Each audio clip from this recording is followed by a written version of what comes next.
જૂનાગઢમાં ward number 7ના ભાજપના કોર્પોરેટરની દાદાગીરી સામે આવી છે। વોર્ડમાં જ્યારે પાણીની કામગીરી ચાલી રહી હતી ત્યારે ભૂલથી ગેસની પાઇપલાઇન તૂટી ગઈ હતી, જેના રિપેરિંગ માટે કોન્ટ્રાક્ટર આવ્યા હતા। ત્યારે કોર્પોરેટર જયેશ બોગરાએ ધમકીના સૂર ઉચ્ચાર્યા હતા। તો તમે પણ સાંભળો કે કોર્પોરેટરે શું કહ્યું।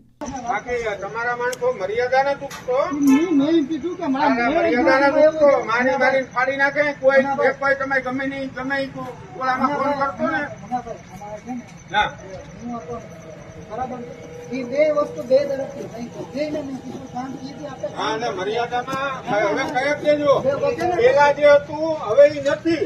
હા બધાય હવે હું તું આ પેલા જે હતા તમે ગમે ને ગમે માકી લેતા હતા એજન્સી હવે કોઈનું નહીં હાલે એટલે મર્યાદામાં જ વાત કરવાની હો। અને આ જે કઈ તોડો એ પાછા કરજો, આ આપણે નથી કરવાનું। માં મુસીબતે થયા રસ્તા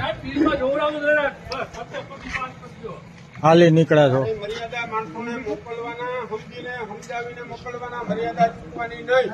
8 નંબરમાં ખાસ બીજે તમારું જ્યાં હવે પેલા હાલતું વસ્તુ અલગ હતી, હવે આજ પછી આ વસ્તુ ક્યારેય કરતા નહીં હો।